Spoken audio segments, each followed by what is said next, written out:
आपल्या चॅनलमध्ये खूप खूप मनापासून स्वागत आहे. आशा करते तुम्ही सगळे छानच असाल. तुमच्या आयुष्यात सुख, शांती, आरोग्य आणि ऐश्वर्य कायम राहू देत हीच मी स्वामींच्या चरणी प्रार्थना करते. आजचा विषय आहे की आपण मूर्तीची स्थापना कशी करायची असते. जेव्हा आपण नवीन मूर्ती घेऊन येतो, तर जेव्हा आपण दुकानात बघतो ना, तर त्या मूर्त्या त्यांनी विकायला ठेवलेल्या असतात. तर त्या मूर्त्या असतात ज्याच्यामध्ये काही जीव, प्राण असं काहीही नाही असतं.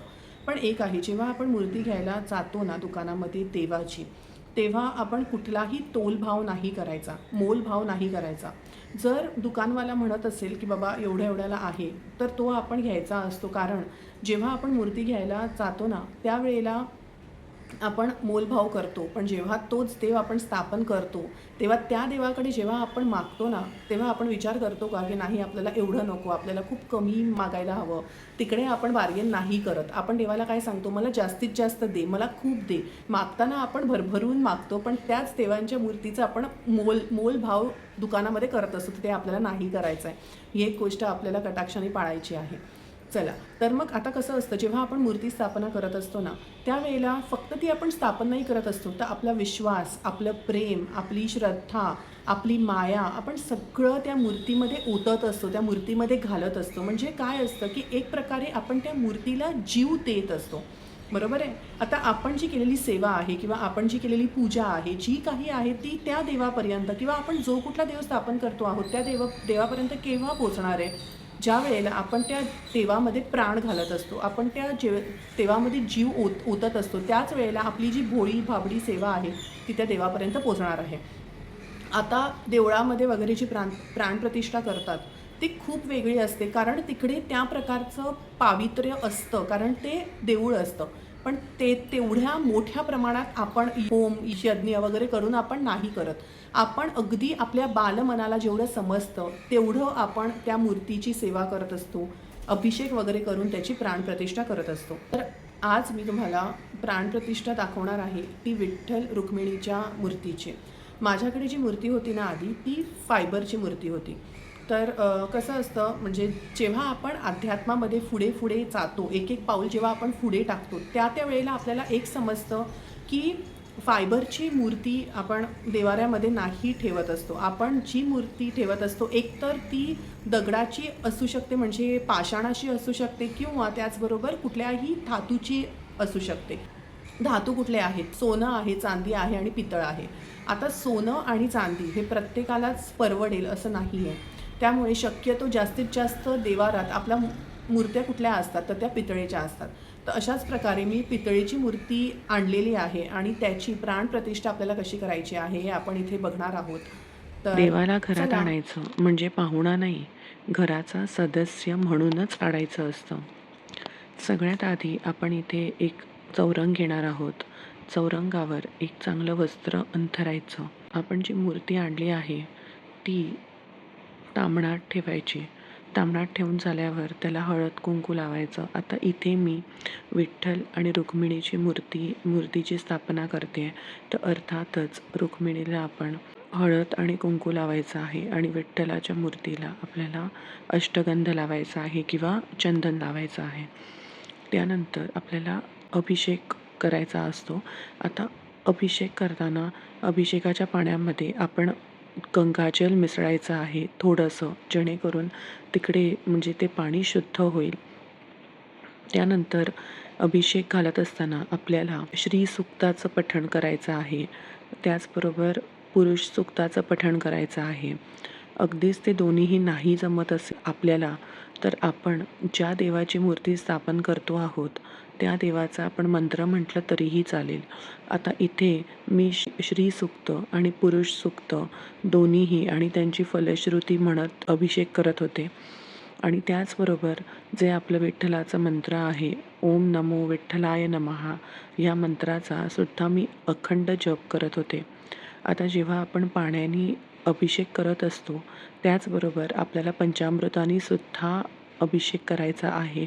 आता पंचामृतामध्ये आपण काय वापरतो, तर दूध, दही, साखर, तूप आणि मध याचा सगळ्यांचा समावेश असतो.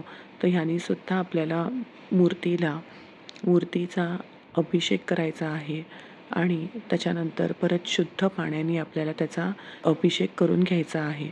ते झाल्यावर जे अभिषेकाचं पाणी आहे ते आपण तुळशीचं झाड सोडलं तर बाकी आपल्याकडे जी झाडं असतात त्या झाडाला आपण ते पाणी वाहू शकतो. इथे एक छोटा अजून चौरंग घेतला, त्यावर वस्त्र अंथरलं, त्याच्यावर आपल्याला थोडे तांदूळ घालायचे आहेत, हळद कुंकू व्हायचं आहे आणि त्यावर आपल्याला मूर्तीची स्थापना करायची आहे. आता इथे ही मूर्ती जरा थोडी बऱ्यापैकी मोठी होती आणि चांगलं म्हणजे विठ्ठलाचं, रुक्मिणीचं दोघांचंही कपाळ व्यवस्थित दिसत होतं. त्यामुळे तिथे मी विठ्ठलाला अष्टगंधानी आणि त्याचबरोबर जे अबीर असतं ते लावलं आणि त्याचबरोबर रुक्मिणीला हळद आणि कुंकवाचा टिळा भरला, म्हणजे जेच आपण मळवट म्हणतो तर ते भरलं. तर खरंच तेवढं जरी आपण केलं ना तरीही मूर्तीला बघा ना किती सुंदर रूप येतं आणि देवाच्या चेहऱ्यावर अचानक एक तेज यायला लागतं जेव्हा आपण अशी शास्त्रोक्त पद्धतीने मनापासून स्थापना करतो तेव्हा. त्याच्यानंतर आपण जिकडे तांदूळ ठेवले आहेत तिकडे मूर्ती ठेवायची, हळद कुंकू अक्षदा फुलं वाहायचं. त्याचबरोबर आता ही विष्णुरूपी मूर्ती आहे विठ्ठलाची, तर अर्थातच त्यांना तुळस खूप प्रिय आहे म्हणून आपण तुळस अर्पण करायची आहे. त्याचबरोबर आपल्याकडे जो नैवेद्य असेल तो आपण दाखवू शकतो. मग तो गोड शिरा असेल, काही असेल ते आपण दाखवू शकतो. आपल्याकडे फळं असतील तर दाखवू शकतो. दूध साखरेचा नैवेद्य दाखवू शकतो किंवा फक्त साखरेचा नैवेद्य दाखवला तरीही चालतो. मी इथे साखरेचा नैवेद्य दाखवून घेतलेला आहे. त्याच्यानंतर देवाला आपल्याला धूप दाखवायचा आहे, निरांजन ओवाळून घ्यायचं आहे आणि ज्या देवाची आपण स्थापना करतो आहोत त्या देवाची आरतीसुद्धा म्हणायची आहे. फक्त दिवा लावून पूजा पूर्ण होत नाही. देवाला आवडतं ते आपल्या मनातील प्रेम, मनापासूनची श्रद्धा, आपण मनापासून केलेली सेवा, घरातील आपुलकी, मोठ्यांचा आदर आणि गरजूंना केलेली मदत. देवाला सोन्याचे महाल नको असतात, त्याला हवं असतं ते प्रेमाने भरलेलं मन. देव मूर्तीत नाही, तो आपल्या श्रद्धेत, विश्वासात आणि चांगल्या कर्मात असतो. म्हणून मूर्तीची स्थापना जितकी आपण शास्त्रोक्त पद्धतीने करत असतो ना, तितकीच मनापासून आणि अत्यंत श्रद्धेने करायची आहे. तर त्या मूर्तीत जीव नक्की येतो आणि त्यालाच आपण म्हणतो मूर्तीची स्थापना किंवा देवाची प्राणप्रतिष्ठा. म्हणजे काय की आपण त्या मूर्तीमध्ये प्राण घालतो आहोत. त्यावेळेला मूर्तीच्या चेहऱ्यावर ज्याला आपण मूर्ती म्हणत असतो त्या देवाला एक खूप चांगलं तेज चेहऱ्यावर येतं आणि मग आपल्या घरात खूप सकारात्मकता येते. विठ्ठलासोबत रुक्मिणीची मूर्तीसुद्धा स्थापन केली आहे. जेव्हा आपण देवीची मूर्ती स्थापन करत असतो तेव्हा आपल्याकडे जर ओटीचं सामान असेल तर आवर्जून ओटी भरावी. त्यानंतर आपल्याला ती मूर्ती आपल्या देवघरात स्थापन करायची आहे. आता जिथे आपण मूर्ती स्थापन करणार असू त्याआधी अक्षता घालून घ्यायच्या, त्यावर हळद कुंकू वाहायचं आणि त्यावर त्या मूर्तीची आपल्याला स्थापना करायची आहे आणि तिथेच आपल्याला फूल आणि तुळशीपत्र जे आहे ते वाहायचं आहे.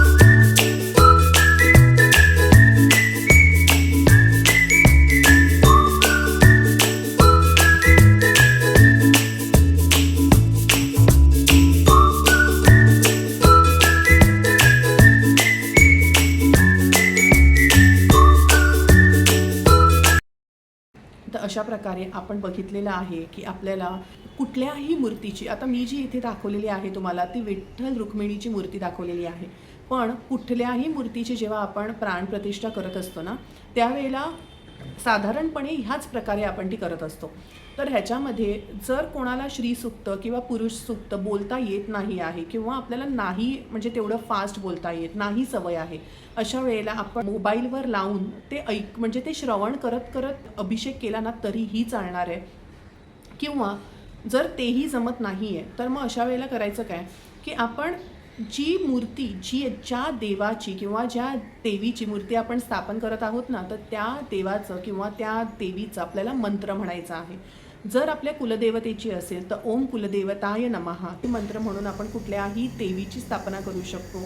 किंवा जर कुठली पुरुषरूपी देवाची स्थापना आपल्याला करायची असेल तर आपण त्याचं मंत्र म्हणू शकतो. तर इथे मी श्री सुक्त, पुरुत सुक्त हे म्हटलेलंच आहे, पण त्याचबरोबर ओम नमो विठ्ठलाय नमः या मंत्राचा अखंड जप करत मी अभिषेक केलेला आहे.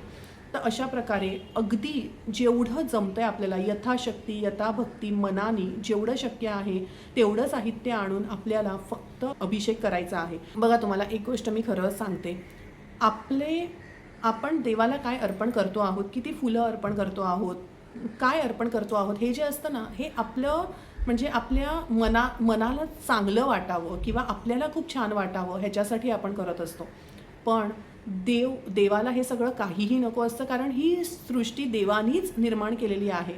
तर देवाला आपल्याकडून काय हवं आहे? फक्त आपली अगदी भोळी भाबडी सेवा, आपली श्रद्धा आणि आपण जे करतो आहोत त्याच्यामधले भाव हवे आहेत. त्याच्या व्यतिरिक्त देव आपल्याकडे काहीही मागत नाही. तर आपल्याला जेवढं जमतं आहे साध्या सोप्या पद्धतीने आपल्याला जे मंत्र आपल्या मनाला कळता आहेत, जे मंत्र आपल्याला समजता आहेत, त्या मंत्रांनी आपल्याला देवाची प्राणप्रतिष्ठा करायची आहे किंवा स्थापना करायची आहे. तर ही माहिती जर तुम्हाला आवडली असेल आणि जर माझा व्हिडिओ आवडला असेल तर व्हिडिओला नक्की लाईक करा, शेअर करा आणि अशाच नवनवीन व्हिडिओसाठी चॅनलला सबस्क्राईब करायला विसरू नका. पुन्हा भेटूया अशा नवीन व्हिडिओमध्ये. तोपर्यंत सर्वांना श्री स्वामी समर्थ आणि माझा व्हिडिओ पूर्ण पाहिल्याबद्दल खूप खूप धन्यवाद.